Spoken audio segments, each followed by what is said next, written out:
Outside the Book continues from the Carol Nicely Center as we bring you the authors outside the book. Dr. Bruce Kessler joins us. He represents Western Kentucky University as the head of the mathematics department, but he's also an author. Thanks for being here, Bruce. Glad to be here. Appreciate it. Now, math, of course, very important subject. Don't realize how much it applies to so many areas of life. And you knew this. You did a television program about mathematics, and then you got to thinking, maybe there's a way that we can present it in a different way for kids. I had seen an illustrator actually take minutes of a meeting, and the meeting itself was semi-interesting. But watching the guy do the minutes, and then even looking at them, he was drawing the minutes, not writing them down. He was drawing them, and it was just fascinating to me. And I thought, that would be a great way to kind of liven up things on paper that aren't necessarily that lively. The way we present math is not always in an interesting fashion, even in an applied fashion. It's more of an exercise sometimes, something we do to make the teacher happy.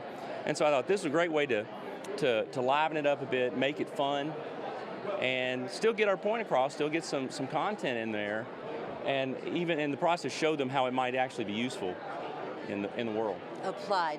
We just got done talking with a graphic artist from the Print Mafia, and he was talking about the importance of the visual. Mm-hmm. When you take something like mathematics and you've got numbers and people, but I get what you're saying here. So let's put it in a visual medium, but still have the same message. Right. So how do you go about doing that? Well, I think about the content that I want to put in the comic. And then I look for situations. The setup of the story is we have this very strong guy, but he's not the math guy. The two kids that he makes friends with are the mathematically talented people. And so I keep throwing him in situations where being super strong won't help. But being smart in mathematics will. And that's where the kids come in. So the kids are the real hero of every story. But that's the hard part, though, is finding a situation where being super strong really doesn't help. I didn't want it to be a contrived thing where it's like, well, yeah, but why don't you just pick up the car? I wanted it to be something where being strong really had couldn't help at all. Right. And I didn't want the stories contrived, and I wanted the kids to be the heroes. So I've had pretty good luck. We've written 6 episodes, 6 issues, and I'm hoping to find the time to do some more. Would you eventually like to see this turned into some type of animation? It'd be cool. It'd be very neat. Mm-hmm. I know that would be more eye-catchy. I know even students like to watch videos probably over reading. I thought that the comic thing might, comics aren't as popular as they used to be, but still, if you lay one down in front of a student, they will pick them up and start thumbing through them. So I thought that was a nice avenue to do that. It certainly lent itself to a superhero kind of format that I had in mind. Well, do kids, the STEM philosophy, okay, what we're pushing right now, right. Science, technology, engineering and math. So we're hoping that children are grasping that. You've been doing this a little while.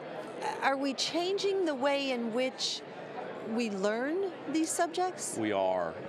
In fact, I'm still learning myself how to teach things, and I'm learning from a lot of our SkyTeach people. SkyTeach is our teacher prep program, and the focus is moving away from me explaining it to you and you showing up at a particular time. It's moving to us saying, well, here's the situation.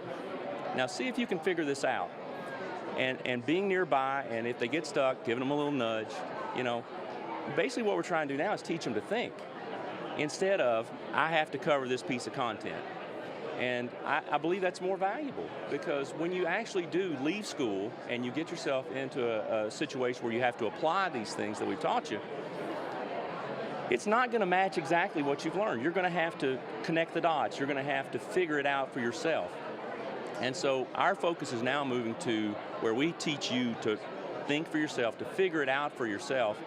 And I'm just the expert, I understand the content, and so I get to decide if you need a little nudge. Do I nudge you a little bit? Do I tell you to suck it up and quit whining? And really teach these people to think. That's what it's all about. So our focus has changed. I think we're going to see that impact later as these kids grow up, and hopefully they don't lose their love of mathematics and science and engineering, because they do love it as children. Mm-hmm. And somewhere in that 6th, 7th, 8th grade, somewhere there, we kind of get them out of that. So, this is just an effort from my side, trying to keep them with that love of mathematics and keeping it fun and keeping it something that they decide, I want to stick this out. And it's okay to do that because this is great fun. I'm kind of thinking and chuckling in my head that the head of the mathematics department at a state university decides he's going to write a comic book. What was the response when you said that? But then you said, oh, but wait, I'm going to teach them about mathematics. Well, I actually did this before I was department head, but I was associate dean of the college when I did it. I tend to do some weird things, and the math TV show that you mentioned is probably one of those weird things. But it's all an effort to kind of show that math is a fun topic, and it's a useful topic, and trying to get us away from that, okay, today let's turn to page whatever, right. And, just making it interesting. Keep those kids engaged. What's our superhero's name? Wonder Guy. Wonder Guy. And it's just completely accidental that he has a big W on his chest and his suit is Western red. Accidental.